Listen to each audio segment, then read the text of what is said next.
I'm Andrew Southworth, and this is my point 4 cents. Hi, I'm Matt Bacon. And I'm Jesse Cannon. And I'm Dustin Boyer.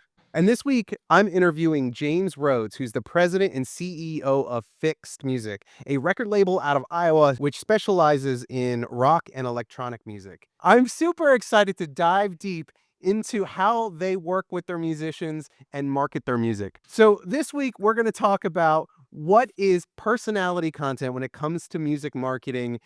Does it work? Is it the same thing? And can it be combined with music personality? And just generally, what is it? What are we talking about? And what are gurus talking about when they talk about personality content? What do you guys think people are talking about when they say personality? I like to say it's like something that is more about you than, and it doesn't involve your music is when I use that term. Do we all agree on that, or do we think it's different? Yeah, when I think of music content, I think about like only things that like performance content or like music video cuts or live footage or whatever. And then like the personality content would be like either something showing like their personality, like some hobby they have, or just talking to the camera vlog style. It can mean a million different things, but basically something like that's about them instead of like the music as being the center. Well, if I could clarify a lot of the frustration that I hear, and the reason I wanted to bring this up is that when you hear about personality content, you hear two things from people like us.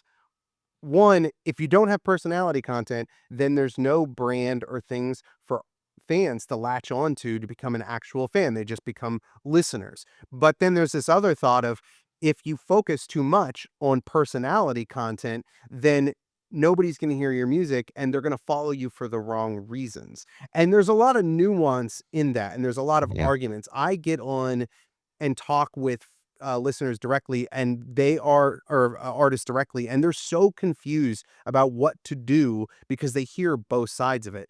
Unfortunately, it feels like we all might agree on most of this. I was hoping maybe we'd have some dissenters, but my general take is that personality is something you should avoid, and it's content that's focused on, like Andrew said, a hobby. Like, let's say your whole personality is based on taking down politicians, and that's sort of like the thing that you talk about in amongst your music.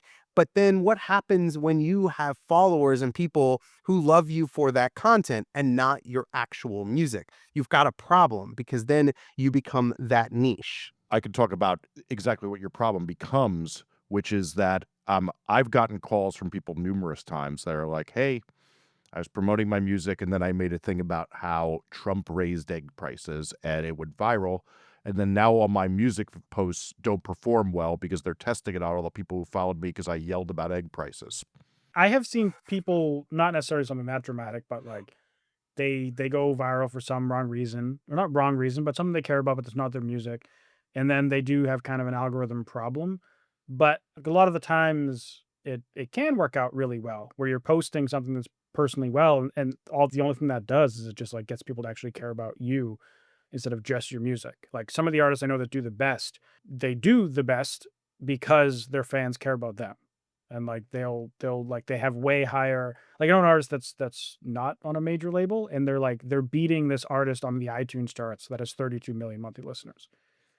Granted, it's iTunes, but still, it's because their fans freaking love them. But also, I think if you're creating content consistently that is highlighting your songs, your personality is going to shine through in one way or another, right? Like, I think that, I think it's not like, I think you got to remember it's not a binary, right? Like, it's not posting get ready with me TikToks or posting flyers to your show and that's it. You know what I mean? Because like you can even get a sense of a artist's personality watching them perform live, right? And like what they say between songs, et cetera, et cetera. And I think that a lot of the most compelling, relatable content is stuff that does blend the two, that does tell the story behind the song. I used the example last week of, I'm going to have a video of my like emo pop punk band playing, and I'm going to put whatever forever as the text on screen. That tells you a lot about that person if you're the sort of person who really cares about emo pop punk. You already know like what they're into, the world they come from, et cetera, right? And it also comes, like Dustin, you talk about this a lot, this sense of nailing the aesthetic with the content. And then that aesthetic helps clarify who the artist is. 100%. And I think what's so interesting to me is that it's such a fine line to walk where leaning one way or the other can be dangerous. I have one artist where we really just focus on music content and there's not a whole lot of personality. And it's done well, but he's sort of hitting a wall because without showing more of your brand and your personality and who you are authentically, you're missing that foundation, that underbelly of word of mouth that starts to get talked about where people are just really becoming super fans. But then you have this struggle of like, well, what's your personality? And it's like, well, I like coffee. And it's like, okay. How do we what do we do here? Because it's difficult. And I think about artists like Ashley Cook. And if you don't know about Ashley Cook, she's done such an amazing job of being a personality on the internet. And her content's very personal. It's like her in her house and about her family. It feels like a content creator, but somehow she has been able to even take content that has nothing to do with her music and use that and leverage that and get those people on board with the music. And I've analyzed stuff like that where I'm like, how does this happen? And it really just boils down to, I think, demographics, right? If you are the type of person who wants to have political commentary, but then your music is also political, Moonlight Social, I think, is a band. Moonlight Social is a band that has done a really good job of this. Then it might work because those two things cross over very well. But that is such a difficult thing to do that it's almost not even worth doing because you might put yourself in a position where you've niched down. A good example of this is one of the artists who one has posted the most and two does this well is Dexter and the Moonrocks, who've posted a ton culturally Yeah. about them, where they're doing all these memes about big titty goth girls and things like that that are within their fan culture.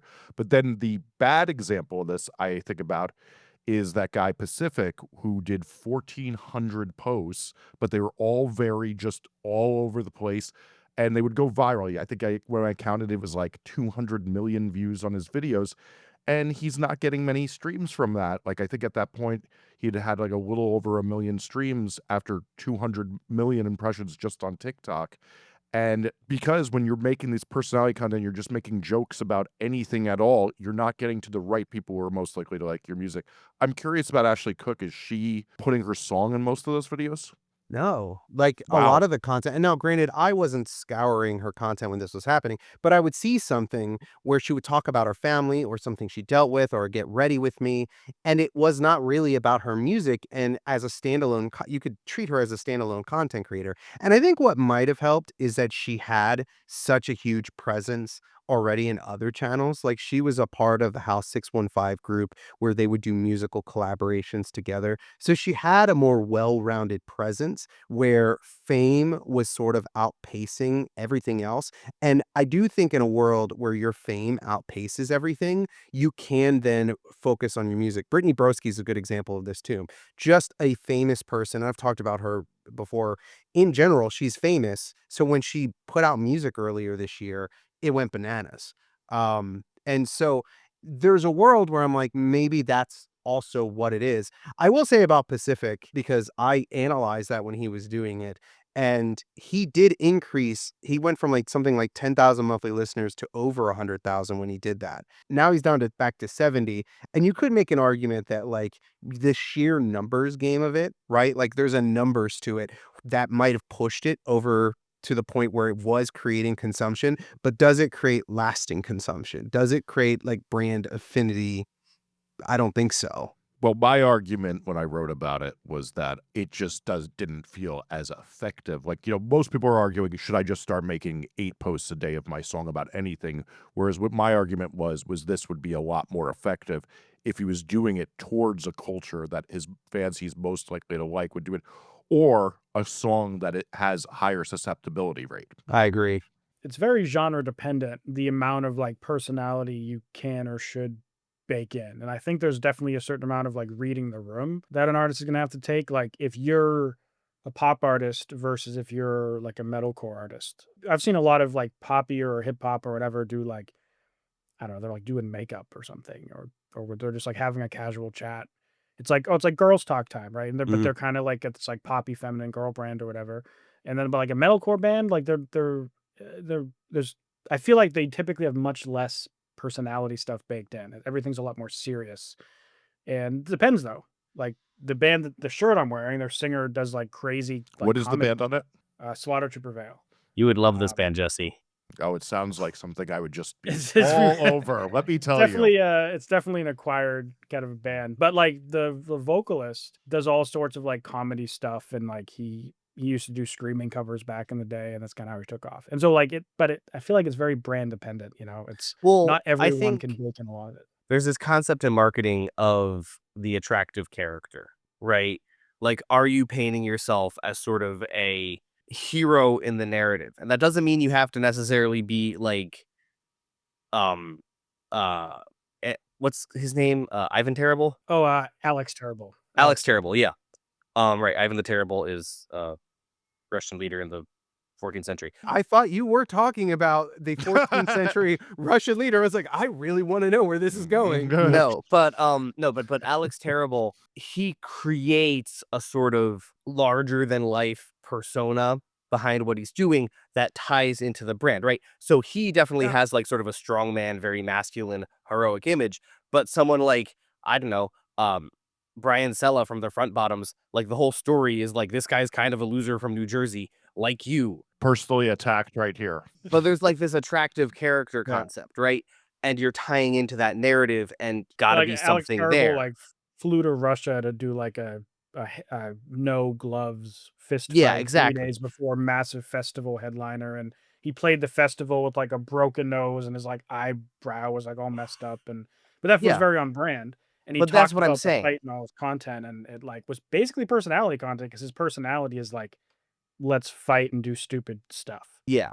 But this is kind of the point, is there's a way to do that. But I also do think that, and you kind of alluded to this earlier, Dustin, you kind of do need a degree of fame for that to really hit. Yeah. Because otherwise, Dustin, you have this amazing thing about the funnel of like people who think wrestling is cool is much bigger than the people trying to discover a new deathcore band. Yeah. I do think that there's ways you can do this better. Like one of the things I encourage artists to do is that if you have an idea for a video, how can you figure out how there's part of the Venn diagram gets your song or something about your music into it? And like that mindset of like 5 minutes to try to ideate on that is a very effective. And then never mind too is if there is a common cultural alignment. So for example, lots of metal and punk have a very big crossover with wrestling. You're going to have more people in the funnel that are likely to do it than if you're playing polka. What do you guys think, on average, is the appropriate amount of personality content to bake in for a brand new artist? Well, arguably, there is no separation if you do it right. And I think that's Jesse's point and where I ultimately lead, where, if you can feel like all of it's combined all of the time, that's the real goal. But I think that if you only want to focus on music and just try that, okay. If you only want to focus on personality, like I like video games, that's kind of not okay. Because again, you're getting into a niche, and maybe that niche matches, right? But if it doesn't, and you go viral for that thing, and that's your thing, then you're like, well, I might as well start a new account. Because once you're in that algorithmic hole, man, is it tough to get out? We should also, though, probably put an asterisk on this. That stories, totally different story. Yes. Yeah, I'm talking about like TikToks, Reels, yeah, YouTube Shorts, feed yeah. stories. Those are different. You got to think about these things like dynamics of television, right? Like you got TV, but then you have actually this is a terrible analogy because there's only one dynamic to television, and that's TV, flipping the channel. But ultimately, one is social media. Stories is social media, feed is social media, Reels is TV. That's entertainment, and that's where you get in trouble. Yeah, 'cause for stories, and I think honestly, stories is a great place to put a lot of your personality in, because like that's essentially for your followers. Yeah.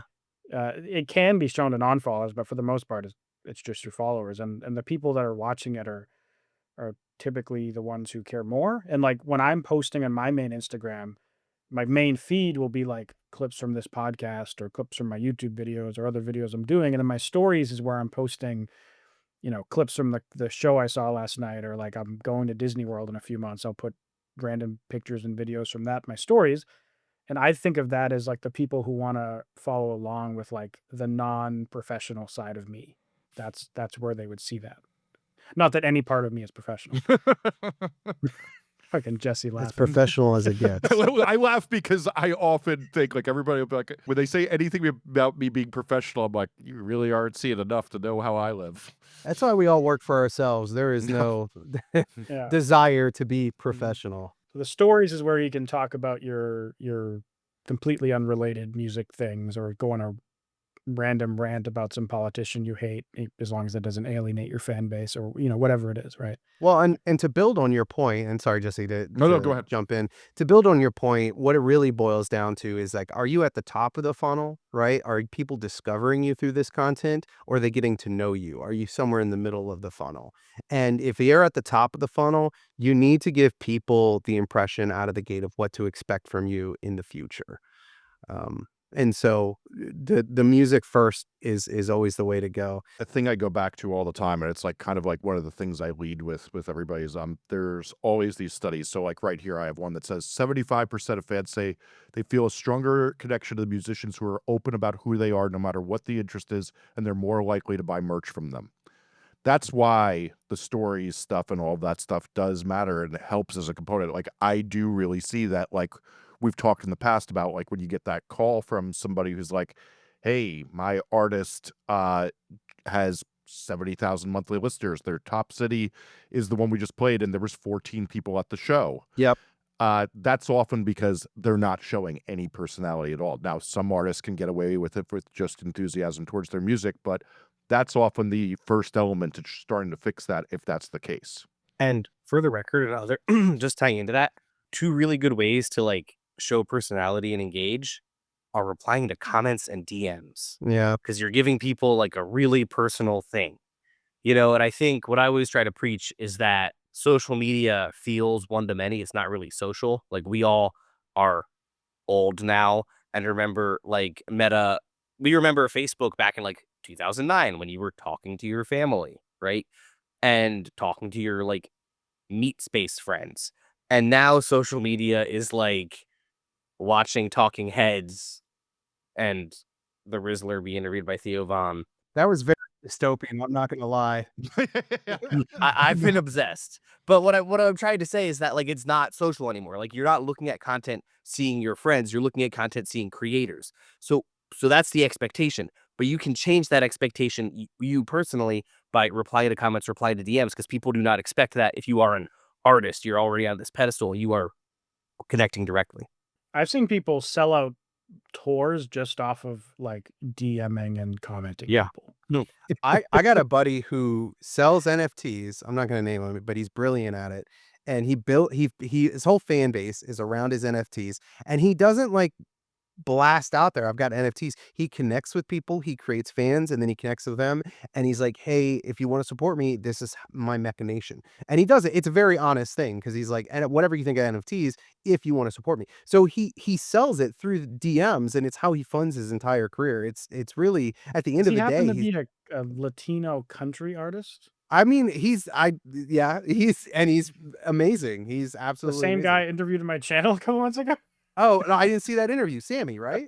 Yeah, Sammy. I'll just say Yeah, his name. I'm okay. like, he's brilliant. I'm not going to name him. I would never name him, Yeah. but he's I absolutely was like, brilliant. there's no way this is not the same guy. This is Yeah, way I'm too pretty sure specific he's to the be. only guy. What's funny is I met another artist who also does it, and I brought up Sammy, and she was like, "Oh, me and Sammy are like the only two." Like she was like, "It's just we're the only two you're encounter that still do that." He explained it, and like when I talked to him, that he always would just like talk to his fans and be like, "Are you into collecting stuff?" And kind of Yeah. invite him to a Discord and teach him about the world of digital collectibles. And it wasn't in like a scammy rug, like, Mm-mm. there's a lot of bad stuff in the NFT space. His way was like super genuine. Like, I'm gonna like teach you about this cool thing, and if you dig it, here it is. If you don't do it. Well, and And he it he was actually wasn't really selling the refreshing. hope and a dream that they're going to make money one day or whatever. It was just like, you'll Yeah. support me. But I think it's how artists should treat their fans, not with the NFTs in particular, but engage with them as human beings and give them the opportunity to support you. But I will say this, I think the biggest confusion I get, going back to the initial topic about what artists get confused on when they hear us all talk within a 60 to 90 second interval of like, some of you are yelling at me to do this because this big artist did it or this. And I think that's where it's really confusing, especially those of us like I'm fully ingrained with mainstream artists here in Nashville. And many of the things that I do with those artists, I would not apply to smaller artists. Most of our listeners, and I think the struggle is they hear this advice, they're like, look what Billie Eilish did. And it's like, I mean, and I think we all know and artists know you can't listen to that, but some of this stuff about like branding also applies to it, but personality content also applies to it. Is just going out there and showcasing yourself in the same way isn't going to have the same reaction and it might pigeonhole you. The artist I mentioned that does really good on iTunes, their personality content, like they're very like family first, like family friendly, wholesome kind of brand. And their personality content will be like doing family activities with the non-family members of the band because it's like a father-daughter duo. They'll bring the other sister in and they'll do Christmas videos or they'll show Christmas Day opening presents and stuff. But like that's their brand, being like they're like a family and people follow them because they love the family aspect of their music and the brand. And so it is this kind of wholly integrated pie. It's never like this is what this singer thinks about this movie or something completely random like that. One thing I've been thinking about a lot, I think we all get artists in our comments saying like, "Oh, record labels are evil." And I think that fundamentally people don't understand the trade-off in traditional record deals. Now, there's a bazillion different variations on how record deals work. I don't want to talk about that right now. Right? I want to talk about like if you get an offer from Sony, broadly, we all know how that's going to work most of the time. That's what we're talking about here. And I think the thing that people don't grasp is that, in my opinion, a lot of the time you are trading essentially making money from streams and most of the money you would get from physical record sales in exchange for distribution, funding, connection to the team, and all the value that brings, connections to help level up your career in other ways. And ideally, you still own stuff like your publishing and your merch business, which is where most of these people are really making money. And I feel like this is something people don't get, that the streams sort of create a consistent income source to incentivize the label to keep funding the other stuff that you want to do or helping plug you into the other stuff you want to do. And there's a reason that 99 of your favorite artists are signed to a label that probably has them on a deal that looks something like that. So is the argument here that artists generally don't think that labels have their best interests at heart? Because I would agree that that is probably the case 90% of the time. Show me an artist who's happy with their label and thinks they're doing their best, and I'll be Dude, real shocked. even when they do, I've worked with artists where I'm like, this label is amazing and you hate them. And I get it to some degree where you're at odds with them in some ways. It's very bizarre, especially artistically. But I will say this, there's things that I keep coming across with labels. Like for one, they really still want to dictate who the artist should be in the marketplace. And maybe it's just country right now because I'm very much ingrained in that world, but they're always trying to have these artists chase a trend instead of being their unique self, which almost never works out. Like right now in Nashville, it is about traditional country. Can you be the next Zach Top? Can you be Jake Worthington? Can you be this thing? I mean, it's why Hardy, I feel like, put out that country song. And a lot of artists, even the traditional ones are like, I'm not Zach Top. Like, I want to be my own person. And I get that, but the labels are still kind of beating it over the head. Even as artists successfully navigate it. And so I get where they're coming from. And it's frustrating for me too, to see them go through these things.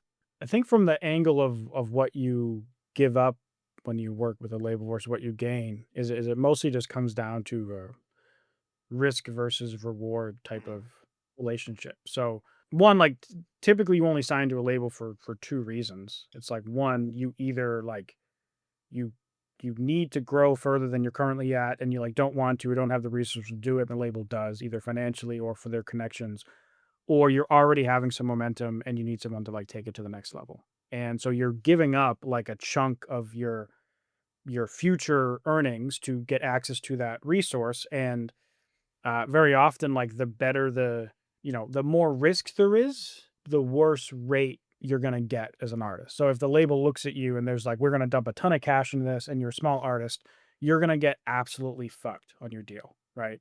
If they're looking at you and you have 1 million monthly listeners and they're not investing a ton because they don't have to, they're just doing some connections they have, you might get a 50-50 deal, right? And it just comes down to risk versus reward.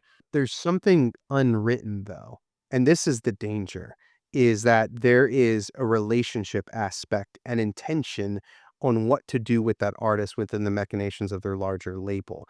And it is so hard to see through whether or not people at that label are really going to champion that artist. Yeah.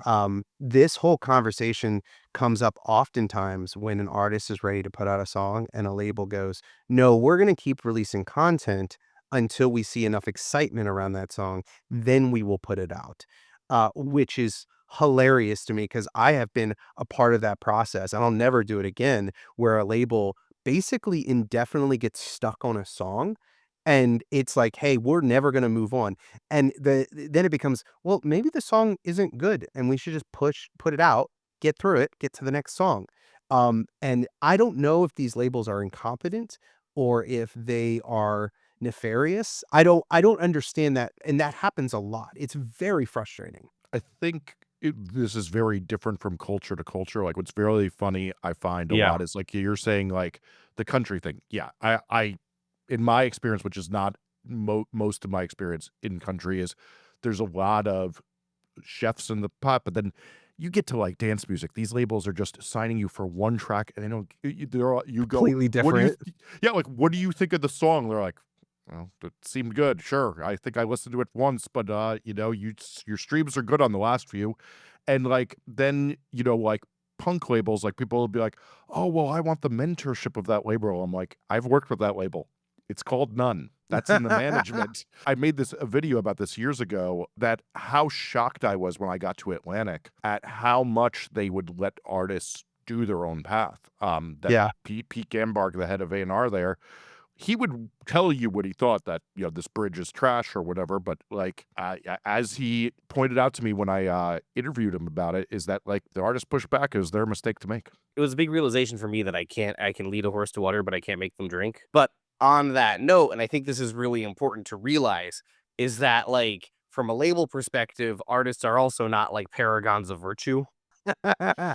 That's an understatement. Which is to say, like, okay, so if you sign an artist, right, and, let's say you're signing a small artist, or let's say the label's signing a small artist who they're really trying to level up. They can get a vibe and build a relationship through the signing process, but they don't know if that person's gonna, like, snap once there's, like, a decent amount of pressure.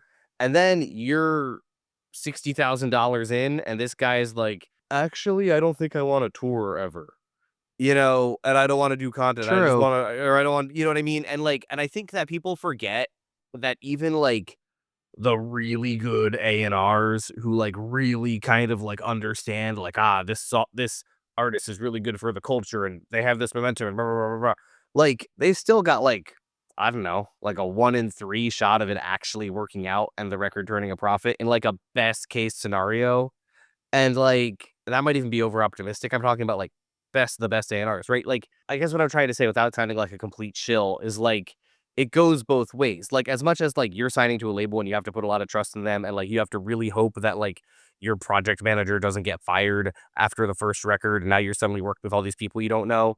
As much as like that's a big piece, the label side also is like, well, what if we sign them and then they suck as people? Or like I've seen it happen multiple times where like an artist was signed because they were doing all the marketing stuff on their own. They were doing great. And the label was like, okay, you're going to have to keep doing that. And then they stopped for whatever reason. And then it was like, oh, well, okay. I've worked with several artists who the second they get signed with the label and start working with them, they immediately stop all of their own marketing efforts with the assumption that the label is now going to be doing all of that, which like there's definitely label relationships that will help you with certain things, but like they would quite literally, oh, we signed this, we're going to stop advertising everything we were doing. We're going to start leaning on them to promote the entirety of the song. We're just going to do a few social media posts and call it quits. And Yeah. from the label's perspective, that's kind of what you're talking about, Matt, where like they just signed a shitty artist in a way. Cause like it's a business relationship. Like it'd be like if the four of us went in business together for this podcast, and then one of us was like, I'm gonna show up like once a month, you Yeah. know? Or not look at the script before they I'm gonna keep the script closed, and I'm gonna have to Oops. leave at 8 o'clock instead of 8:45. Yeah. Can It's I? my dad's birthday. Ugh. Okay, first of all, I Can- showed can- up on time on my dad's birthday. Yeah, you actually Okay. it was me that was the Yeah. douchebag that You were week. late, okay? So I was fucking late. But the point is, like, there's a lot of artists on social media complain about their labels, and there are a lot of labels where that's deserved. But there's also like a lot of really good labels. Like the interview for today is for FiXT, right? And I know some FiXT artists who are like pretty happy. I'm sure they've had ones where things didn't work out and whatever, but like there's a different vibe there than like the label who's just like signing one-off songs. There's a different vibe for that from like a major label. Like every label, there's good labels, there's bad labels, there's good deals, there's bad deals. And on social media, you would think that labels just always suck and it never makes sense. And that's definitely not the case. there's a reason that 99% of your favorite artists, for anyone listening to this, are signed to a label.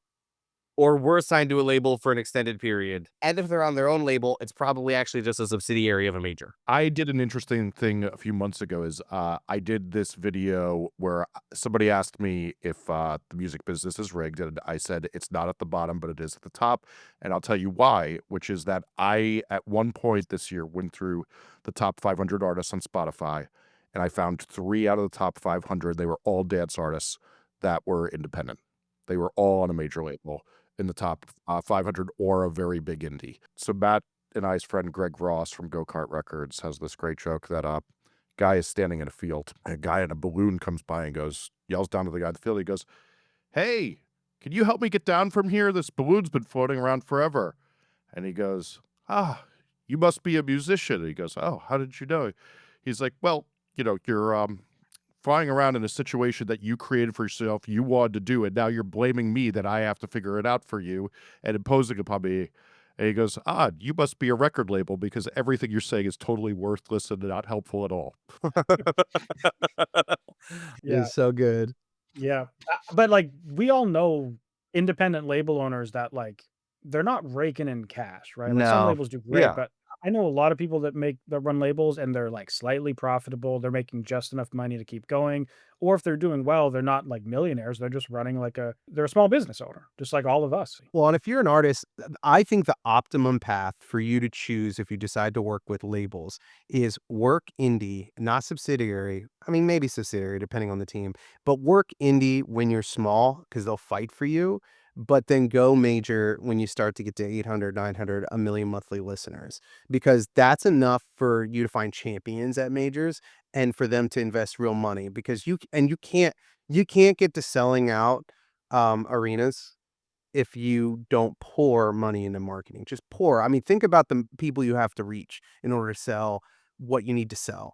So there is a path. The danger that I think most artists get into is that when they go with one of the big three very early on, because you have to have a champion, and these labels are firing people left and right all the time. They're even subsidiaries disappear. I know one artist and they have a great team now, but they're lucky to, but they were at a subsidiary, got folded, they got handed over to the major, and it's like, God, I hope you find some champions there because it's tough to find that again at a major label. So this is James Rhodes, a longtime friend of mine, president, right? CEO of FiXT, a record label out of Iowa, mostly works with, and I should let you introduce the company, but one of my favorite indie record labels. But just to give you a little bit of history of James and I, we go way back to the year 2017, long time ago. I met him at a which one was it? Music Biz. Music Biz. And at the time I was a manager, and James was one of the people in my life at the time that encouraged me to actually just start selling what I do as a non-management service. And he actually taught me, at the time there was this hot new thing called playlisting, and taught me how to figure out how to reach out to these playlists on Spotify and how to basically stalk people on Facebook. He literally broke out his laptop in the middle of this conference and showed me how he finds all of them. And I took that and learned from it and launched it. And that was the beginning of like my marketing career.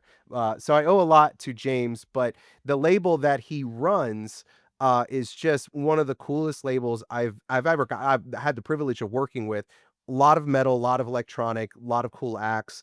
But James, I'd love for you to explain a little bit about yourself, who you are, and a little bit about Fixed. My quick origin story is, going from fan to manager of my favorite artist, and then along the way, co-founding a record label with him. And it's an artist-owned label. So the artist is Cell Dweller, and his name is Clayton. So being a fan of his in the 90s, he had an industrial metal project called Circle of Dust. And then when he started Cell Dweller, I was just a kid on his street team signing up to do free promo, volunteer, just believed in him as a musician, wanted to help him out through a series of events, got my foot in the door to meet him and volunteer to do more work. And then he eventually hired me as his first employee, and I got to take over his e-commerce merchandise business and streamline and automate. This is early 2000s e-commerce, so it was dial-up modem punching in credit card numbers over like a phone line to like capture people's funds and then print out their orders and ship them stuff, and modernized and automated a lot of that. Having no background or history in the music industry or e-commerce of any kind, just passionate for wanting to help an artist that I believed in build their career and try and take their career further than they could on their own. And that's really been the mission of FiXT for all these years, is to help empower artists to build their careers in ways not possible on their own. So we took what we figured out working with Clayton as an individual artist to build multiple revenue streams as an independent artist on the music side, distribution, but also merchandise, and then publishing and film, TV, sync licensing.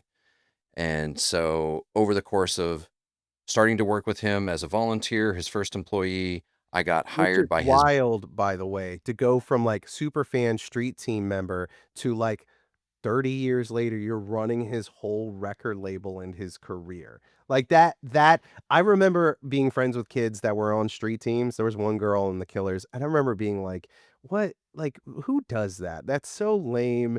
Like, that doesn't lead to anything." It does. That's where a lot of the industry, and the more industry that you meet, the more you realize that every single one of them started as a super fan that just got to know the artist. It's crazy. Yeah, and being willing to work for free, to volunteer or intern has been a very viable career path for me. And we've had lots of people come in to work at FiXT over the years that were fans of the label, of our artists, that, started as interns and then became employees. So I'm definitely a proponent of people being willing to volunteer or intern as a foot in the door, get the experience before you have the credibility to just, maybe get hired straight away to do something. But once you can show somebody that you have just the fundamentals, just show up, do what you say you're gonna do, follow through, hustle, like work hard, have a good work ethic, and you set yourself ahead of, I don't know, 50 or 70% of the field, in my opinion. Just showing up and doing what you say you're going to do. Well, and interning is so funny in the music industry because it is so highly competitive and so many people, young people are willing to intern. And I kind of hate it to some degree, right? People should get paid. But there are a lot of people who want to work in music but don't really want to work. And it's a way to understand those who actually put in the effort, which is far and few between. But man, I just love that story of yours and just how it's led to where you are now. I also think what is interesting about Fixed is that it comes from an era where indie labels were rare into an era where it's very normal that indie labels, and now arguably indie labels are running the show and becoming sort of the next major labels. And I think that one thing that we've always talked about is how Fixed is focused on like fair record deals. And I'm kind of curious, what that looks like from Fixed perspectives and really kind of how it's evolved as the industry or hasn't evolved as the industry's changed. Yeah, so we're an artist-owned company, and Clayton has had some pretty horrific record deals going back into the 90s, having like a single digit royalty deal. Single digits. If he ever was profitable on the deal, he was going to get a single digit percentage of That's crazy, profit. man. And we have artists on the label today that have come over from large indies to major label owned divisions, and 85-15, 82-18 deals are still very common. And so from the get-go, we had kind of a philosophy that we're partners with our artists. We want everything to be a 50-50 profit split. So, from the beginning, that's what we've set out to do. And so we do 50-50 profit splits. We are artist friendly in that regard. That's our view. And we're very hands-on. A lot of artists that work with us don't have management, and we don't do 360 deals, but we do so many different pieces between the label side, publisher, and merch partner that we help them on multiple revenue streams. A lot of the artists have not had management or not felt like they needed to because they had so many other pieces of the puzzle with us. And then we're very educational and share resources, introduce them to people. And we end up doing some almost management services without calling it management and without taking an extra commission, just as a value add to our artists to try and help them. We are still a little bit traditional in that we sign copyrights. We are fully signing masters and publishing, and that can be debatable. And there are certainly labels that are pursuing the licensing path of licensing rights and not signing copyrights. We made a very strategic decision early in the company that part of building multiple revenue streams was having master and publishing under one roof, where we could have one-stop catalog for film, TV, video game, sync licensing. And that has been a cornerstone of our success. We've had, like over 1,000 film, TV placements over the years. And so, you know, again, that could be debatable. Artists, Spotify isn't paying the bills. it's definitely a combination of everything. It's like you've got to build a lot of revenue streams Your to river of survive. pennies. I will say Spotify is our number one digital revenue source. So I know when you get down to the per play thing or how much it adds up to, but we are very much pro Spotify in that it is our number one digital platform that's generating revenue for us and our artists. I mean, the volume alone is really what it's about. And it's funny because I watched a YouTube video where this guy breaks down the best royalties from which distros, and the best one is actually Peloton because of their subscription model. But the volume isn't high there for obvious reasons, right? So yeah, it may pay the best per stream. I think it's like literally like 50 cents a stream or something crazy. But I don't know, there's just not enough streams. So yeah, it makes total sense. Yeah, the Spotify's per stream royalty debate and like, oh, you could go to Tidal or other places. And yes, it makes sense. Like if you could get a huge amount of people to go to that platform, but pulling your music on one platform, like you got to fish where the fish are, and the fish are on Spotify. Well, especially for metal and electronica, like that, I'll tell you as a marketer, I mean, that's a platform for everybody, but especially for those two genres. So I'm curious then, has a lot of your model changed over the years? I know that you still do masters and copyrights, while a lot of indies are leaning on licensing.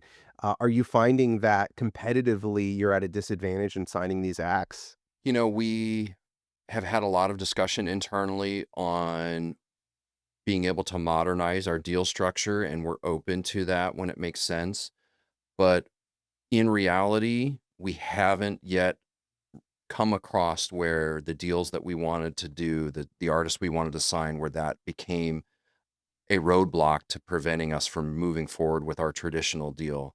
And one of the ways we explain it is even though we're signing copyrights, both masters and publishing, like our incentives are aligned. It's a net profit split. So, you know, whether ownership of the recordings is one thing, the revenue is still 50-50, Mhm. and we're aligned in wanting to generate revenue that we both participate in. And specifically for licensing, a lot of partners out there and networks in licensing, they don't even want to take things into their systems if they fear that at any moment you're going to be pulling things back out of these platforms where they no longer have rights to them. So we need to have confidence to go into, production companies and music supervisors to be like, our music is going into your platform and you never have to worry that we're going to call you a year or 3 years from now or 5 or 10 years from now and say, oh, the rights expired on that. You can't use this music anymore. And it's funny because you and I had this conversation recently about licensing versus masters, and the conversation I have with a lot of artists, and the artists, the way they think about these relationships is go in to the label, get my bag, and get out. They don't think about this partnership aspect where incentivizing the label creates champions and creates more revenue because you're over there fighting for your biggest piece of the pie.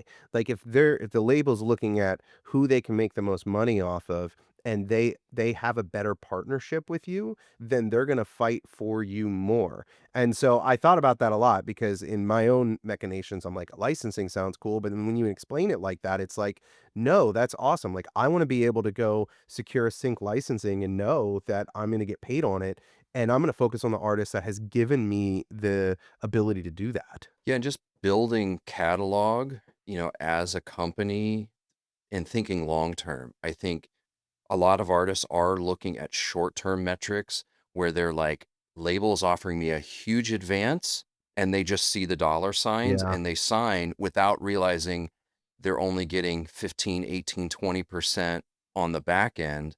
As soon as that advance, if it ever recoups and they get profit, they only have 15, 18, 20% stake in it, versus we have been much more conservative on advances and trying to build sustainably for the long term, but develop revenue streams that are long-term revenue streams of catalog generating royalties for artists. So even if they move on from us, they do an album, 2, 3 albums with us. If they move on independently or to another label, they're going to keep getting royalties from us for life. But I am kind of curious because you mentioned how Cell Dweller was in some bad deals in the 90s. And a bad deal in the 90s looks different than what a bad deal looks like now. But being somebody in the label side of things, do you often encounter what you would consider a predatory deal? Do you hear about it from artists or your peers? And what does that look like right now? What do artists need to be avoiding when it comes to what deals look like? The 80-20, 85-15 things, I think that there's a lot of that happening.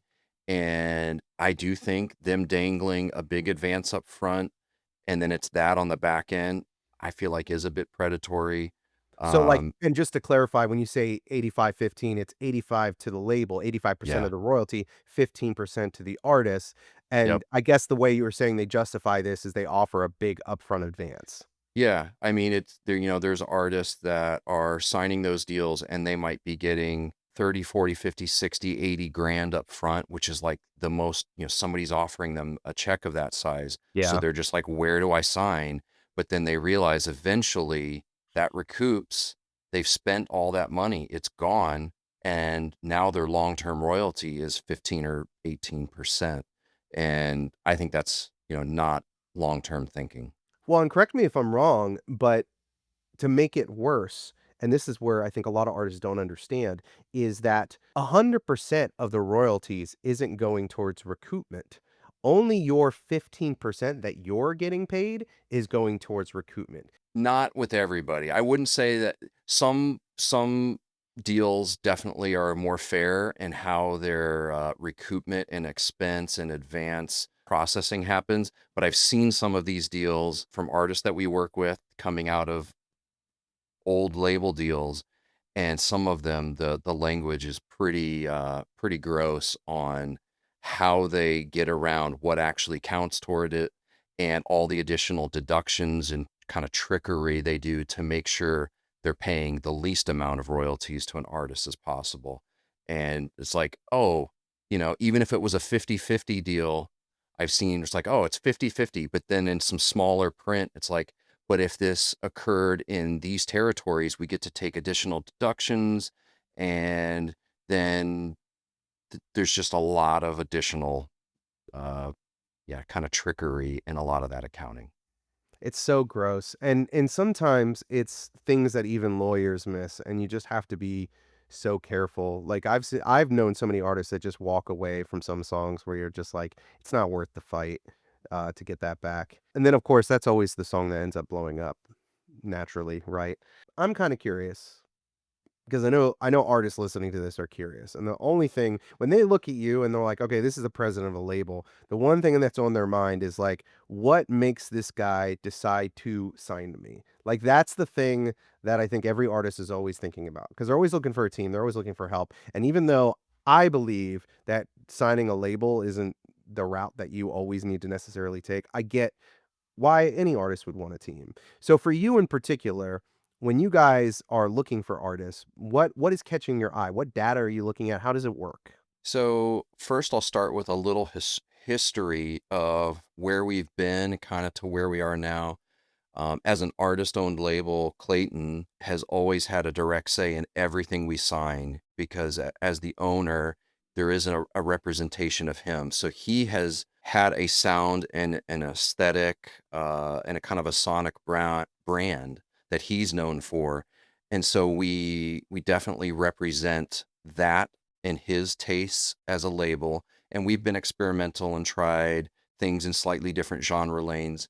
But we're always looking for something that is unique. We're definitely not the label that is looking for the clone of some other band that's already been successful. It's like if somebody else is already doing it, that's not what we want a clone of. We want something that's unique and original. So we're always looking for that kind of X factor Mhm. and artists that are doing something that you just don't see everywhere else. So we tend to be a little left of center, even within all the things we do within rock and metal. We're not just your right down the middle rock and metal. We're doing very interesting genre combinations and artists that aren't afraid to kind of push the envelope and experimenting. But we kind of to a fault over some of the years signed things that if we were just creatively into it, this is super unique and cool.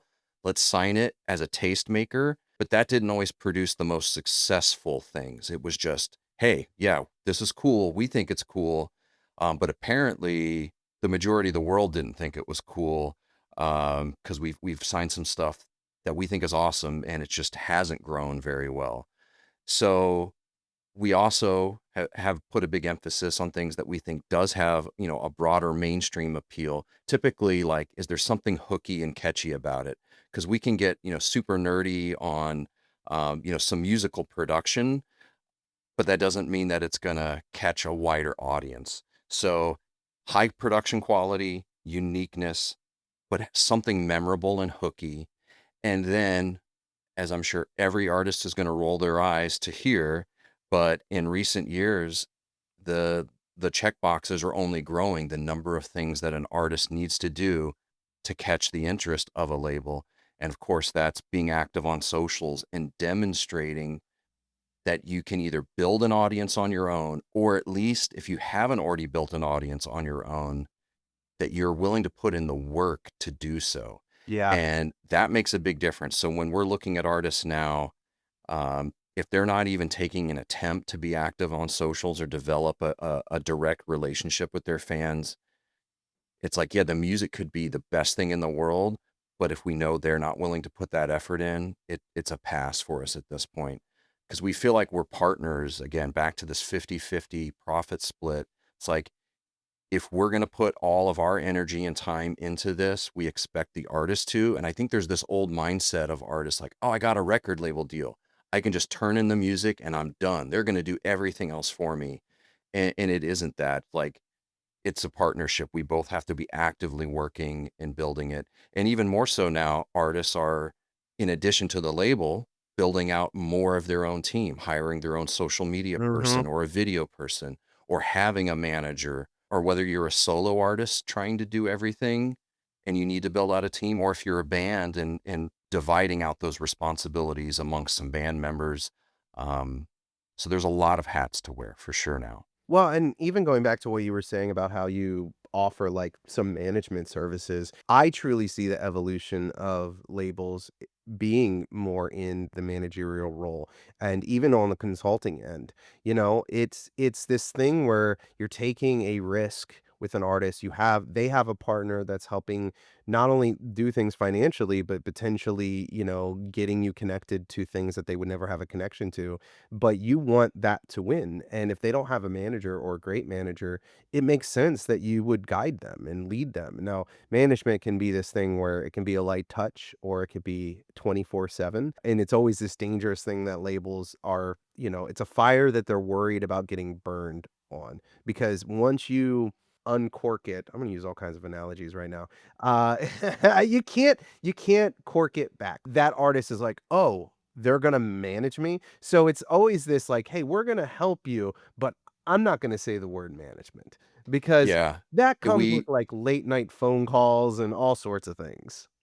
and I know I've heard you talk about some of your woes of the management side of the business. And I've complained so a bit. we earlier in the history of the company, we took on quote unquote managing one of the artists officially, and we put in, I literally went back and tracked over a multi-year period between my time and staff time. We put in like 1,000 hours of work into this artist and never took a single penny in commission. And then they were like, nope, we're not doing this anymore. And all that extra work Yep. we were just left in the dust. It's tough because it's like you're even putting hours in. I mean, right now we're doing a lot of the same thing. I want my bands to succeed, and if they come to me, I'm pitching one for a fairly popular podcast, and I'm not a publicist. That's not what I do, but I know the podcast hope. He's a pretty famous guy, and I happen to know him. And I'm like, you know what? I want this artist to win.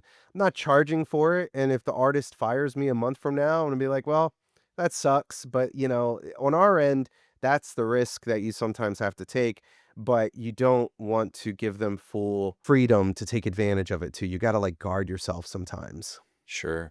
We tend to think less transactional in terms of like, oh, can I get a commission or a finder's fee, Yeah. or I'm only going to go do this if I'm getting paid. We tend to just do a lot of that for the long-term benefit, and it's kind of karma. And like these relationships maybe in the short term didn't pay out, but then 2, 3, 5 years later, that person remembers you helped them out. And we want all of, even if we stop working with an artist, we never want to burn bridges. We want the relationships and our reputation to kind of stand the test of time, that we did the right thing. Oh, even if an artist wasn't successful with us, because we have a track record of artists that work with us tend to reach their peak career moments. Almost every artist that has worked with FiXT, we went back and looked, and even if they stopped working with us, their peak tended to be when they were working with us. So we have this great track record of that, but we never want to burn bridges.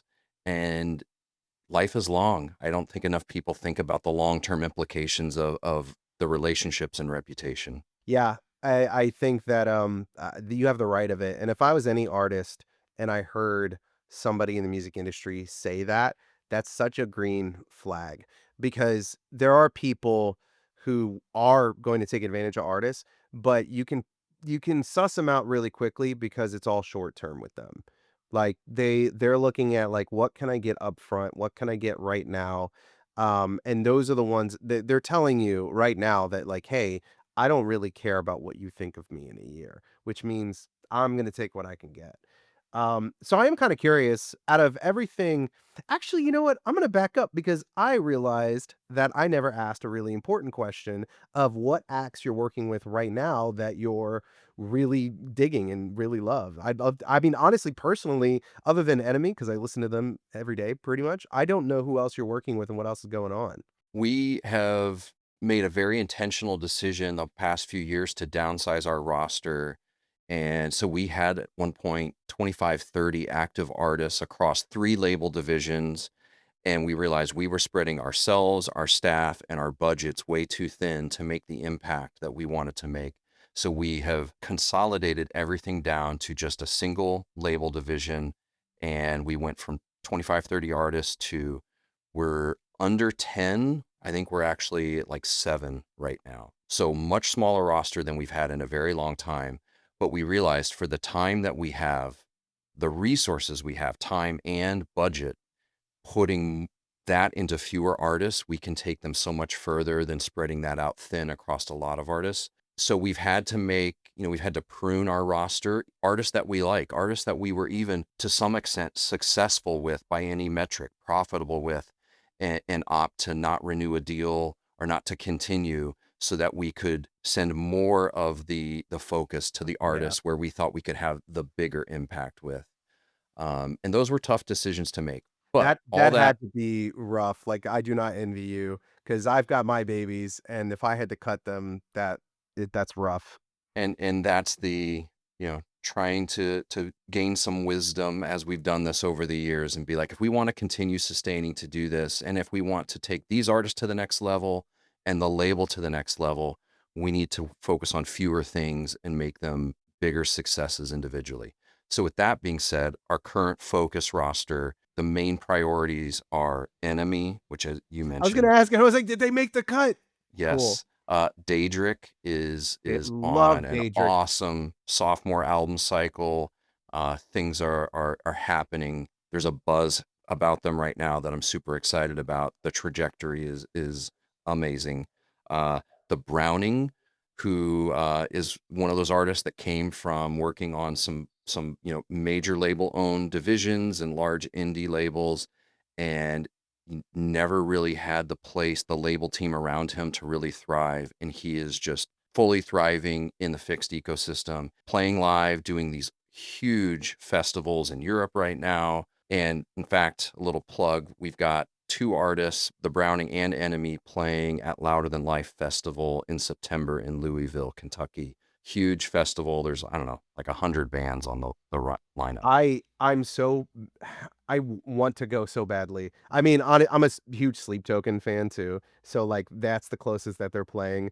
But I couldn't make it happen, and I'm still kicking myself. So yeah, that's another reason I wish I would have went. But that's coming up. And so Enemy, Daedric, the Browning, and then Johnny from the Browning has a side project, a new project with his wife, Moon, called The Defect, and he's touring that alongside the Browning, and that's growing tremendously well.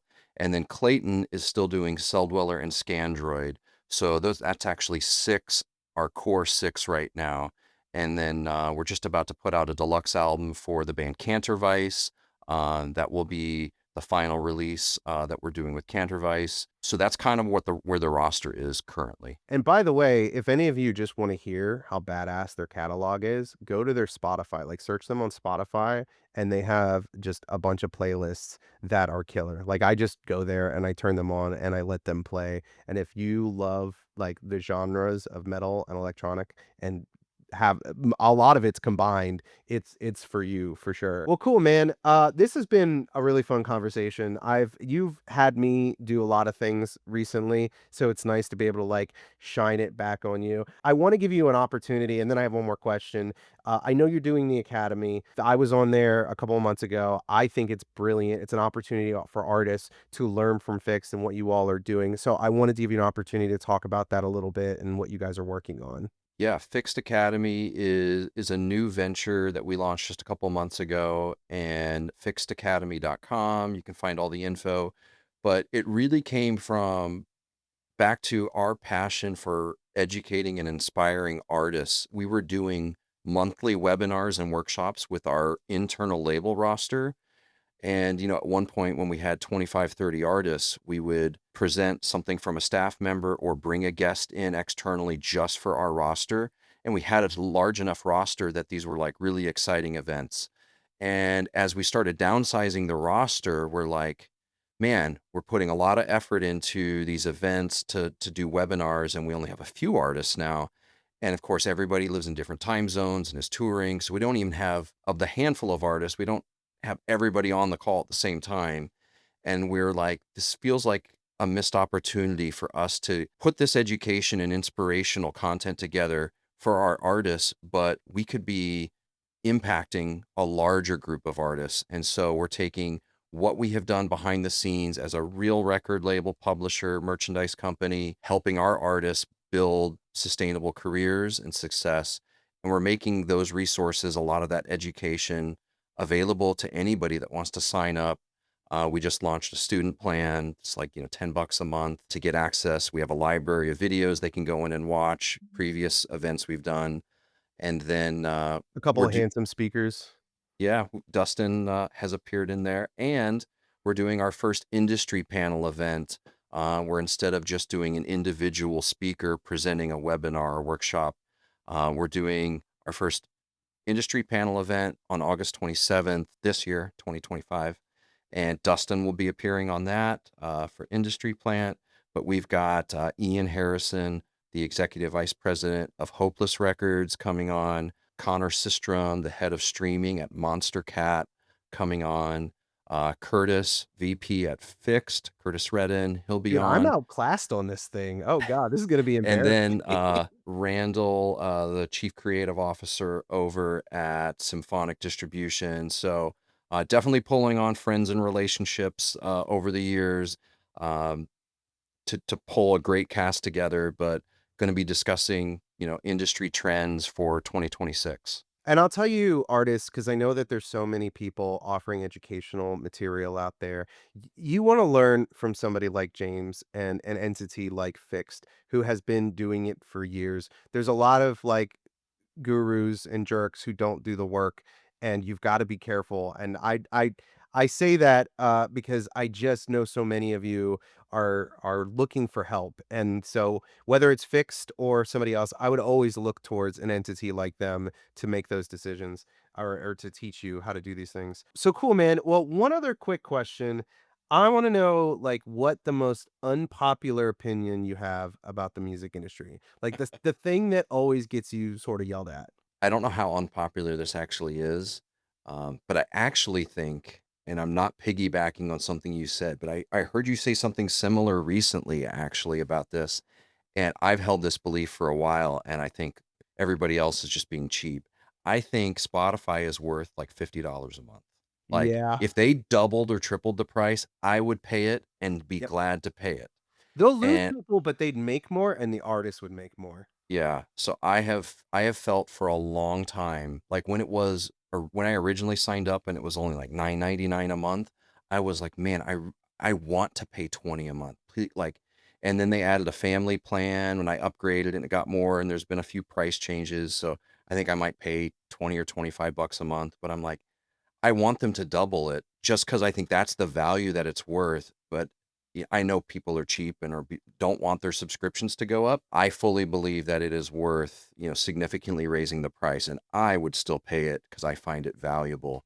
And I think artists that complain about the royalty payouts, if they haven't reached enough scale where it's generating enough for them to really feel the benefit of the platform, it's kind of similar to how you might think about TikTok. Like, these are essentially free marketing platforms that you're getting to put your music on to do marketing for you with the algorithmic reach and all of the ability it has. Like, if it didn't do that and you had to pay money to market your music, like how much would it cost you to pay to go achieve the results that these platforms give you for free? Yeah, and I also think it would open up a lower tier of commerce between fans and artists that allows them a cheaper way to get access to just the music that they want to listen to. I mean, look, it's kind of an impossible dream in some instances because you've got 17 different DSPs all competing, right? And there's always going to be one that's entering the market who's like, I'm going to absolutely eat it, on pricing. But I will say, I don't get death threats. I got death threats when I say that. So good luck to you, sir. That's people really don't like when I say that. They're like, and because and their initial thought is that you're a shill for Spotify, right? Like, oh, so the executives can make all the money, but they don't understand that these ESPs are required, I think it's 70% required to pay out 70% of their revenue. So if that revenue grows, they don't get to pocket that. They still have to pay out. And I know it's different now with audiobooks and there's all these like legalities of how they bundle it together, but there's still if the pie grows, the money grows for the artists. So I'd stand by you. It's just me and you though. Yep. And it's gonna be dangerous for you from here on out. So I'm sorry for that. But dude, I really appreciate you coming and do this. I'm excited for the thing later this month. That'll be a lot of fun. You all should check it out. It's FiXTAcademy.com. Yep. You can Yep. check it all out there. Check it all out. And yeah, dude, this was great. Thanks. Yeah. Thanks, Dustin. Appreciate this. If you're enjoying this interview, there's 30 more minutes of it coming your way. So you should subscribe to our YouTube channel and turn on notification. You only saw half this interview, and in the second part, we discussed how Chinese propaganda brought him some of his most profitable royalties. So, guys, the big controversy on the internet this week is a artist named Thor Harris played a Brooklyn venue called the Sultan Room. I was actually in front of the venue yesterday. I parked my car there. And they closed out with them. For people who don't know, you get a financial accounting of it, and they sold 46 tickets on a 280 capacity room, and they did not get paid. And now people Oof. are very, very, very mad because the venue put that their nut to, they actually call it the house nut, is $850 to do a show, and that the artist does On a not make 200 any cap room? on a 250 How cap much they room. paying that sound guy? That's what I want. Well, know, like that's what? actually a good amount of it. So you're right. It's Wait, 280 people. how normal is this for venues to start acting like labels with recoupable expenses for playing shows? Is Well, that that's like a new normal no, thing? like that's how shows have been. Like you have, your costs, right? Security, it's usually security, sound guy, and if there's a lighting guy, if the room's big enough, and then Mhm. if the venue's real assholes marketing, which they roll like a monthly newsletter in their local paper. But majority of that usually goes to security and sound. But I mean, look, I ran sound at rooms 10 years ago, and sound guy could walk away with $200 on like a small room like that. You're Mhm. running sound. I can't imagine that it's 850 is kind of crazy. How much of that was the sound guy? So it's 400 for sound and lights, 400 room fee, and 50 for marketing. Room fee's the bullshit. What is room fee? That's a rental. That Yeah. you're talking about a different kind of deal at that point. Yeah. And so people understand what a lot of venues have traditionally done is if it's $16 at the door, then they're taking 8 of that, and it's the venue's responsibility to get it up to them. This is basically saying that it's the artist's responsibility to not book themselves at the venue unless they can do this much. I should also say, New York City is now notoriously dead around this time of the year because everyone is on vacation because the economy is very good. So a show like this being poorly attended, I was out all around this area the night of that show, and every place around was very, very dead. Hmm.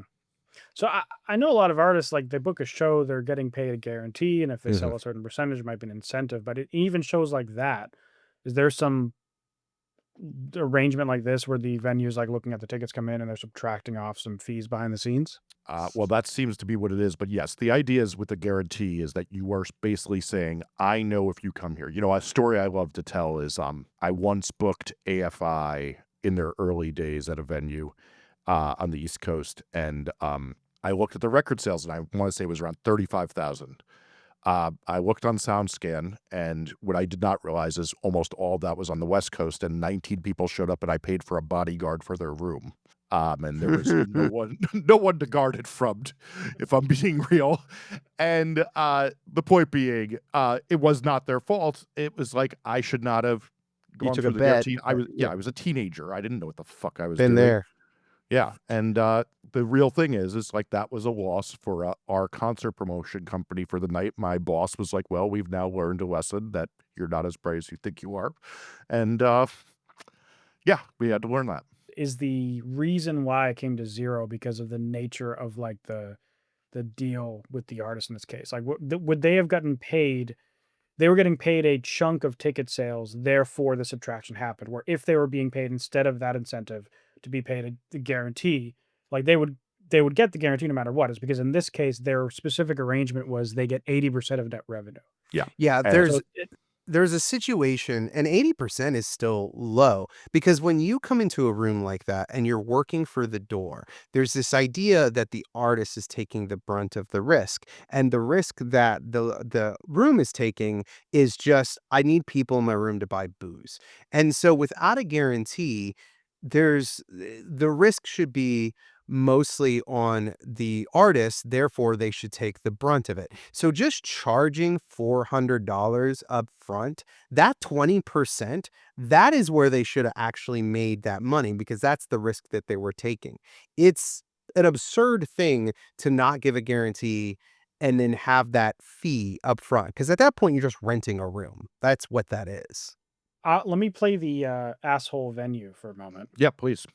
So, from the venue's perspective, they're like, well, we're paying you a cut of the door, therefore you and I are in business together. We had these expenses that are on our end, and you have no expenses in the game whatsoever, which is not true, but we'll ignore But that you're for an a moment. asshole bar owner. But so I'm go the with it. asshole venue in this Yeah. scenario. And we wrote it in the contract in advance that we were going to ding you on these specific rates, 400 for this, 400 for that, and $50 for that. So you knew in advance That's we were going to true. ding you for this. It was in the contract. You signed it, agreed to do the show, agreed to the terms, and then you lost us money. So we just passed that cost on to you. Therefore, you get nothing because we lost money too. Yeah. We should also give context. This is some of the most in-demand real estate. Literally, I'm not kidding you when I say you can throw a rock and hit the venue even if you have a broken arm from the subway, which makes it very in-demand and expensive real estate. It's both a restaurant and a venue inside that are separated and called two separate things within the space. But the real reality is, apparently starting around January 1st of this year, every New York City bartender I know is basically like almost a third to a half less people who walk in the door at night are drinking now.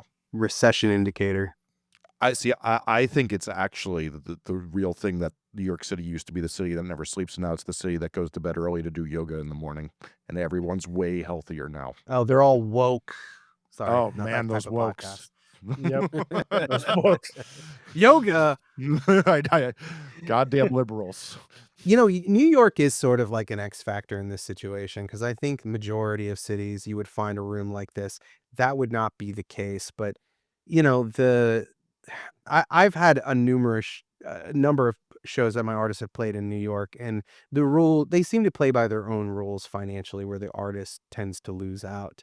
But look, I mean, Andrew makes a good point about, were these deal points agreed on in advance of, I mean, because if so, then what do you expect if you go in signing a bad deal or a deal you don't support? And let's be real. I mean, how much were the tickets? $15 for advance and $20 at the door. I mean, look, you're looking at, they made $800 at the door.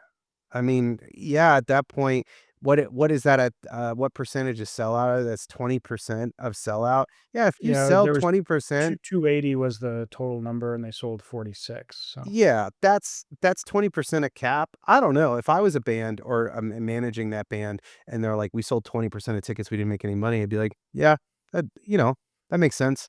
I think, like, when you see artists complaining about merch cuts at venues, which are kind of, I think we would all agree, are kind of bullshit. Yeah. But the Wholeheartedly. thing is, if you agree to it ahead of time, in my opinion, you can't really complain about it the day of.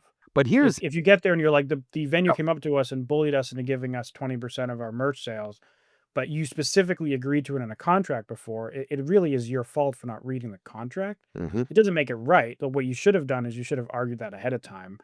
The unfortunate thing that sucks is, like, if you did that, you might have just not gotten the show.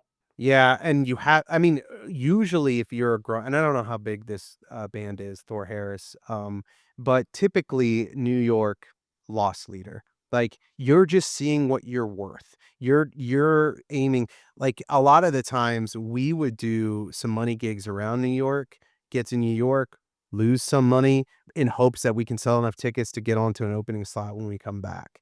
So like the Mercury Lounge or something. So going there and being like, I expect to make money off of this when you sold 20% of the door. That said, I could see being a fan and being like, I spent money to make sure that this artist can eat. That also, I Wow. mean, I get it. I get it from a fan perspective, but also if you don't have venues because they have to close their doors because they can't afford to exist, then you don't got anywhere Yeah. to go. And that is the other hidden hand of this is that New York, a lot of the same people who are really mad about this are the same people who are constantly complaining that every venue is shutting down. And the other crazy thing is that every venue has to be in this one part of town in New York now because the way New York City handles complaints about venues and crowds is that you have to live within 500 square feet of the venue to complain about it. And so they all move to this industrial area, this is right next to where no one lives. I don't know how big this venue is, but I'm guessing it's not huge. Well, No, obviously it's only yeah, it's 280 cap, so it's not that 280. big. It's pretty small. I mean, the last time I was there was the night COVID started, and it was real bleak when all 13 of us were in there. Well, Jesse, you in our group chat, you sent a video or mentioned it, at least I think it was you, Mhm. about some video talking about how Live Nation is destroying the live music scene and Yes. causing prices to go up, and kind of like the top end of the touring industry is thriving, and the bottom 2/3 are just like in free fall and limbo. And this is a venue that's smaller, that's taking a risk on a smaller artist, not like a nobody artist, but like a smaller artist, an indie artist, from what I could tell from just looking at his Instagram and stuff. And this is probably like, as you said, Dustin, like the rates kind of bullshit, the $400 like room fee or whatever. But like, they're probably not the bad guys in this scenario. Maybe this scenario, but like they're not the bad guys overall. Like I think overall the bad guys are still Live Nation. Yeah. Like way more than this. And they're causing like the rates to Right? be all messed up and stuff, right? Like Yeah. it's the reason why the venue is charging these rates is probably because they're struggling financially, and that kind of all could come back to the fact that like how fucked the live industry is right now in America at Yeah. least. In a fair world, this would be the venue and the band shaking hands and being like, "Hey, we're going to take X amount of the door. You're going to take X amount of the door, and we're taking a risk together." And I think that's the part that people are like, "What the hell?" But I don't know. I mean, I'm a little convinced that like this room maybe wouldn't exist if that fee didn't exist. It's very bleak out there, and what people are pointing out is like this is what basically people came up with as a compromise when pay to play really didn't happen out here. New York really did not adopt that as a whole as a model the way LA and other cities have, and pay to play I think is much more unfair. When you say pay to play, you mean like the artist is fronting some money to What basically the idea is that with the more fair version of pay to play is you have to sell 30 tickets to play here and you are on the hook for those 30 tickets. If you don't do it, like it's not even you're not getting paid, you're never playing here again unless if it's $10 each, you have to pay $300 that night to the venue or else we're telling you to fuck off for the rest of your life. when I was younger and I was actually like playing shows, we I forget the exact venue or when it was or how it came up, but like we had the opportunity to play some venue and they were like, but you have to like buy 30 tickets up front and sell them yourself. That's pay to play. That's what they call that. And there, we saw it and we said, no, no, thank. And we were also kids, so we didn't have the money to do that anyways. But we were just like, there's no way like we're gonna pony up, I don't know, $600 or whatever it was for these tickets and sell them to our friends and family and everything. And I'm kind of shocked that that's even this was 2009 or something. And we were literally in high school. So I'm kind of surprised that even exists outside of that scale, like nowadays, because who would ever do that? A lot of desperate bands trying to open up for their favorite bands. Okay, I guess if the opportunity is opening for a certain band, I guess that changes it a lot. Because I know people who've done tour buyouts, so they'll pay 10 grand, 20 grand even to open for a certain artist across this tour, and it can actually make sense in a lot of situations, depending on the band and whatever. But that does change the dynamic a bit, but it's still scummy nonetheless to charge to pay for play. There is another wrinkle to this story that I just saw was that the promoter actually rented the room for $400. So the promoter took a risk in hopes that it would pay off, and then when it didn't, pass that risk off to the artists. So there's an invisible bad guy that Mm. I think that if the band's agent had come to the room directly and the room was a promoter, they would be taking that $400 risk. But instead, they were like, we don't want this show. Or the promoter came to him and said, I'm going to take this risk, presumably for the reward, and then decided, no, this isn't my problem. This is the band's problem. So that's kind of unfortunate for the venue because Yeah. the band might just not even realize. Yeah, there's a Yeah. quote in this article from some other band, Greg Fox, or Liturgy. I Yeah, don't know. yeah, they're a very big metal band. They're saying that I think this post should be taken down or heavily edited. Sultan Room always treats artists fairly. In this case, my understanding is that the venue rented the room to a third party who ran the show. What that promoter did or did not do contractually with the artist they booked is not the Sultan's Room's fault, which, like, 100%. Yeah. If the venue didn't book it, they should 100% be off the hook for this because they literally just rented the room to a dude, and then from their perspective, it's just like hands off. Yep. So it is whoever this imaginary person is, not imaginary, this unnamed person. And most is. promoters are imaginary. It's usually 21-year-old who goes, I want to be in the music industry, and then they run one show, lose their ass, and go, oh, I'll never do that again.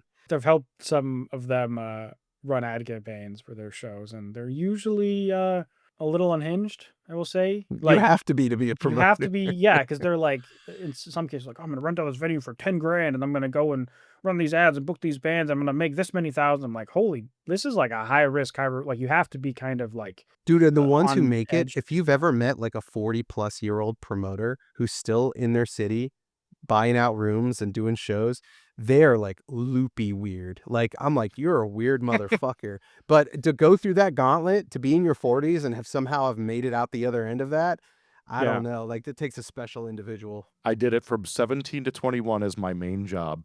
Yeah, And- that was my first. That was Yeah, my yeah. thing too. And then you hit like 21, you're like, oh, you have to be nuts to take this risk. I'm not doing this anymore. I always say it's like I worked at this venue from when I was a teenager, and we sold alcohol, and I worked there legally for like 3 months. I'm like, I drank at the job every single night, but that was the reward. And then once that reward went away, I'm like, well, this sucks.